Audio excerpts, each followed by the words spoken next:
Have you ever heard of a mental tool so simple yet so powerful that people are literally getting it tattooed on their bodies? Well, there is one. It's called the Let Them Theory, and it's a framework from Mel Robbins that's all about helping you reclaim your energy from all the people and situations you just can't control.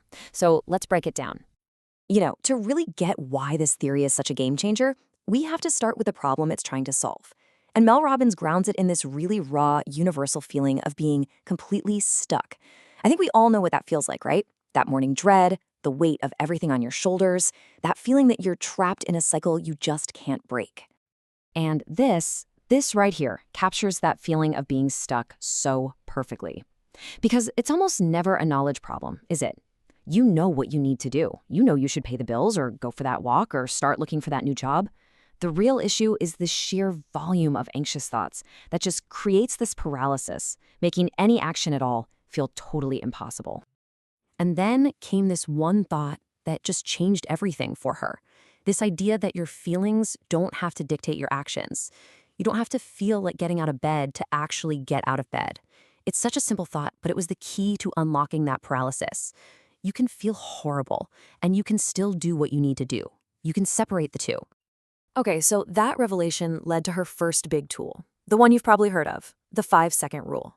Counting down, 5, 4, 3, 2, 1, and then physically moving before your brain can talk you out of it. It's this incredible method for breaking that habit of hesitation and overthinking that keeps so many of us completely stuck. And here's where things get really interesting. See, the 5-second rule is brilliant for winning the battle against yourself, that internal fight with procrastination and self-doubt. But it can't win the external battle. It can't stop the traffic jam, it can't silence a difficult boss, and it definitely can't shield you from the judgment of your family. For that, you're going to need a different tool. So that brings us right to this essential question. If 5, 4, 3, 2, 1 helps you control you, what in the world do you do when the frustration is coming from everything and everyone else?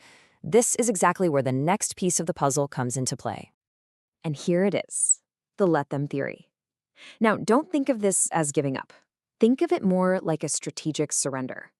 Every single time you try to control other people, you are pouring your precious energy into a bucket with a giant hole in it.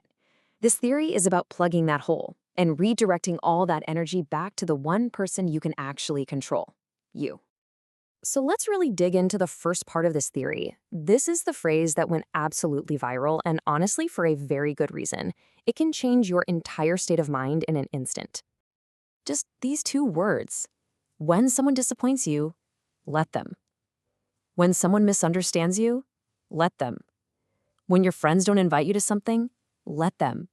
It's like a declaration that you are officially detaching your happiness and your peace from their behavior. You're taking your power back. Let's look at this in action, because this is a great story. Mel Robbins tells this story about being on a plane right next to a man who is coughing everywhere without covering his mouth. Now, the before mindset is one we all know, right? Instant stress, anger, and thoughts like, are you serious? How can this guy be so inconsiderate?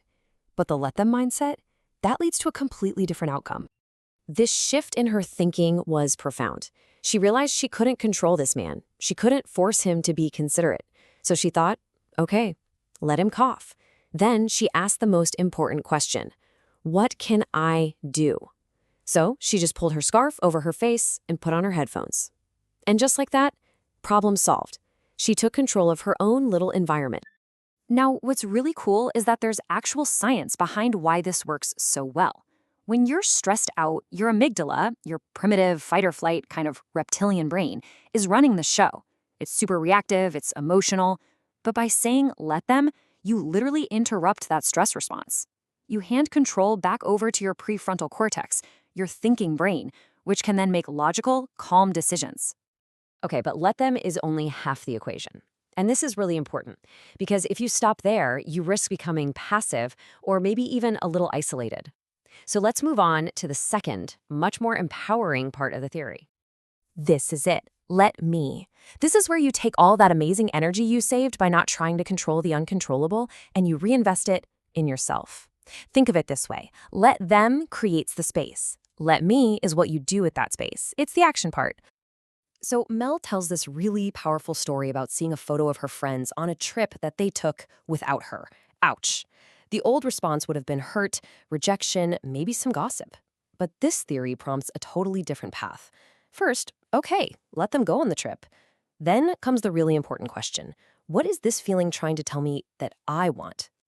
And this framework basically turns those nasty emotions like jealousy and comparison into fuel. It's amazing. Instead of seeing someone else's success as a sign of your failure, you start to see it as data. It's just showing you what you want. So that feeling of not being invited showed her she wanted more connection. The answer? Let me be the person who reaches out and organizes things. Let me take responsibility for my social life. So when you put these two parts together, you get this complete system for managing your energy and deciding where to place your focus, for maximum impact and, frankly, for your own happiness. Here's how it looks in real life. Someone makes a rude comment. Let them have their words. Let me focus my energy where it actually matters. A friend gets that big promotion. Awesome. Let them have their success. Let me get to work on my own ambition. Your family disapproves of a choice you've made? Okay, let them have their opinions. Let me live a life that makes me proud. You see the pattern? It's always the same. You acknowledge what you can't control, and then you immediately pivot your focus right back to what you can. So here's the absolute core of it all. This theory isn't about being cold or selfish. Not at all. It's about being effective. It's about taking radical ownership of your own happiness and your own goals, because at the end of the day, you're the only one in the driver's seat of your life. So I'll leave you with the same question Mel Robbins poses, and I want you to really think about it. That business you want to start, that trip you want to take, that book you've been wanting to write. What would you do if you truly, deeply decided to just let them think whatever they want?